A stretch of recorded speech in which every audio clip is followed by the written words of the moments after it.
here with Jonathan Torrens. How does it feel to be going into season 4 of Mr.D? How many words do I get? As many as you would like. It feels profound, feels moving. I'm thankful and humbled. Truth is, I've been around the Canadian industry for quite a while now, and I know that a second season of something isn't a guarantee. So 4 seasons, it's almost like dog years. Like 4 seasons of a Canadian show might as well be 25 years of a show in another country, you know? Syndication, here you go. Here you come. Your mouth to God's ear. I think it's 65 episodes for syndication, so that would be a wonderful mark to hit too. Very good. And you play the vice principal in this show. When you were a student, did you ever end up in the vice principal's office? Funny story, although you should never start a story by saying funny story because now your expectations are really high. A couple weeks ago, I bumped into my junior high vice principal. And the interesting thing is I was never really a good student, and I kind of acted out in class, and my teachers always said the same thing. You're a smart enough guy, but why do you have to be so disruptive to all the other kids? So I bumped into my vice principal, and I asked him, like, now with all these kind of years gone by, what was I really like in your class? And kind of the kick for me as an adult bumping into my teachers is watching them struggle to find words to describe what I was like to try to still be polite. Diplomatic, Yeah, so he said I was a creative thinker and unique individual, which I took to mean total nightmare. Okay. Yeah. And were you the class clown then, would you say? Kind of. Yeah, I didn't really have a good ability to edit internally. I usually said what was on my mind, or if the teacher was picking on somebody, I'd probably come to the kid's defense and take on the teacher a little bit. I've maybe always had a bit of a problem with authority, if I'm being honest with you. Yeah.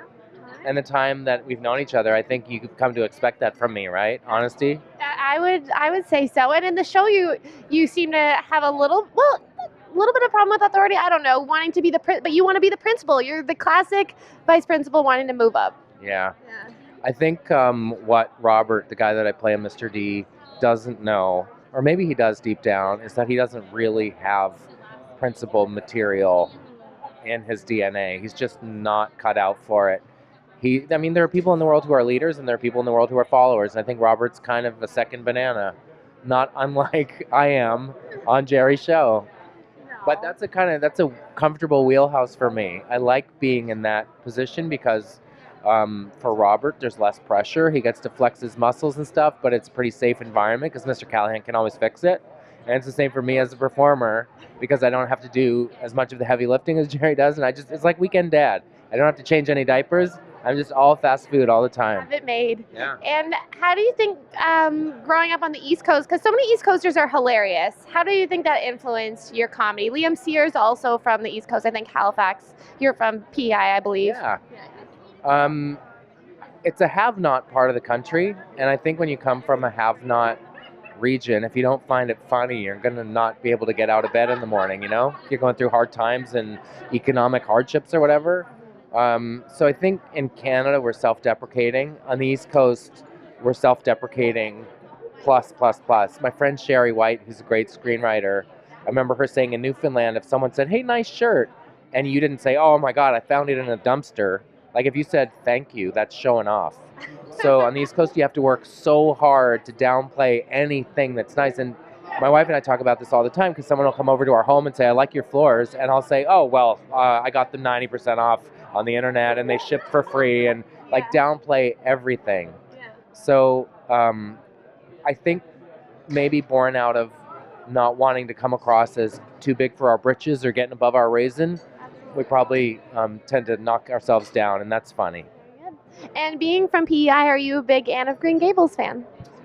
I am, yeah. I grew up watching the Anne of Green Gables shows at the Confederation Center. One of my first dates with my wife was to see Anne and Gilbert, which is a new show they have in Summerside. That is so cool. Yeah, are you an Anne fan? Oh yeah, big time. Are you? Yeah. Oh yeah. Yeah. The biggest. Like how big? Like all the books, like the film, Megan Follows. Like I love it. Yeah. Somewhere around probably the age of 10 for me was when, for whatever reason, in Japan, Anne of Green Gables really took off. And I was a golfer at the time, and I remember where Anne's house is in PEI in Cavendish. I've been there. There's a golf course there, and Japanese teenage girls would come. I think thinking to meet Anne. Like I don't know if it was lost in translation or it wasn't quite clear that she was a fictitious character. But they'd get the straw hats with built-in braids, and they'd ride bicycles, and they'd be biking along the golf course. Wow. And I remember Japan donated a butter house, like Anne of Green Gables replica house made out of butter to us every year.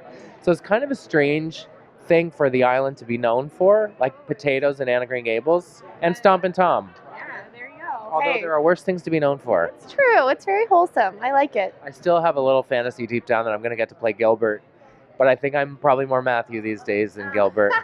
My Gilbert days are beyond me, I'm afraid. Well, thank you so much. And where's the best place for us to follow you online? I'm on the Twitter machine at Torrens Jonathan. Oh, and I have a podcast with Jeremy Taggart, and it's called Taggart and Torrens, so it's at Taggart Torrens.